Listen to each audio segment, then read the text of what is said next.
So here we are in week 5. It's kind of crazy to think that these weeks are just really flying by.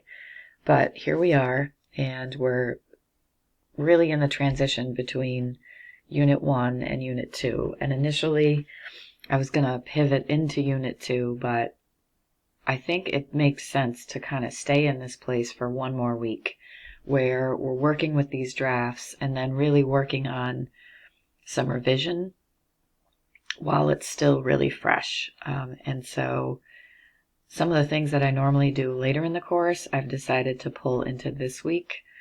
And I think it will work better. And I think you'll get an opportunity to wrap your head around the whole idea of what revision means.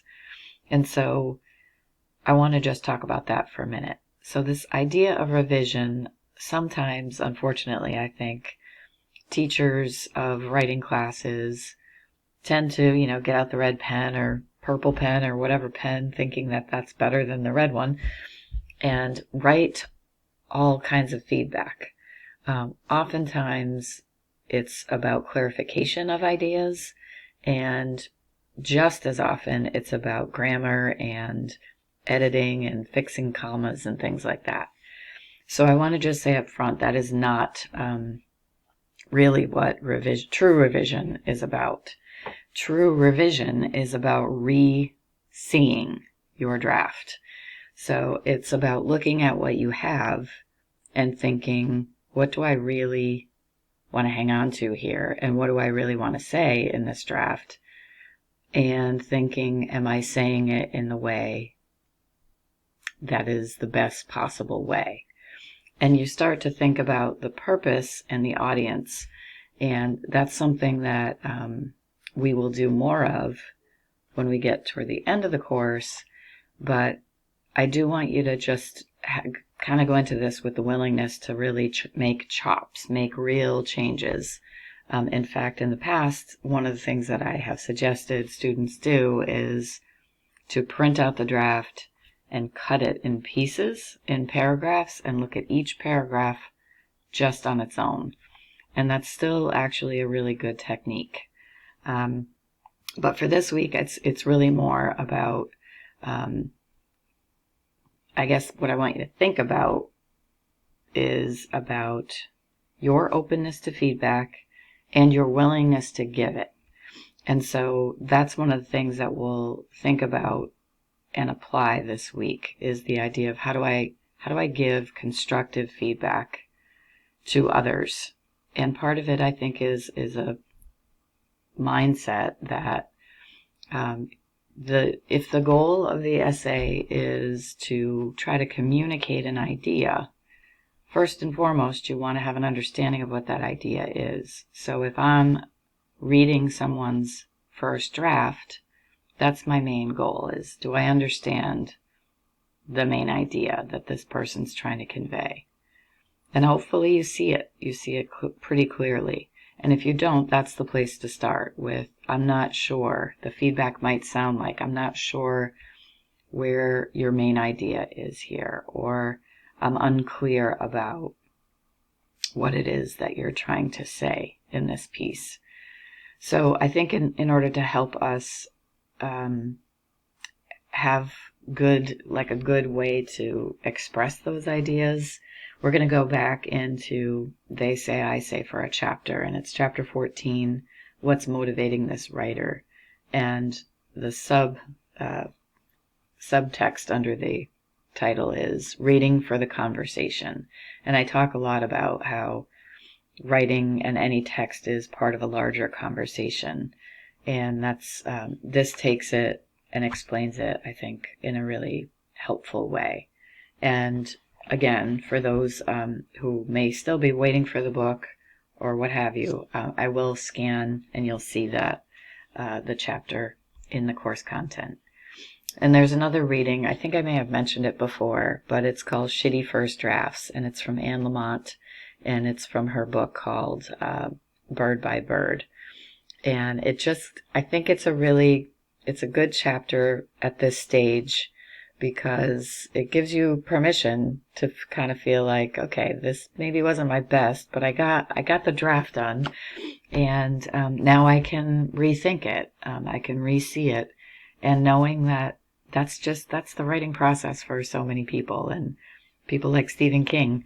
And I use this book a lot too. So we're later on in the course, I usually pull in a few excerpts from that book is a memoir on his writing process. And he talks about sometimes that, those initial ideas, you just got to get them out. And then once they're out, that's when the crafting begins.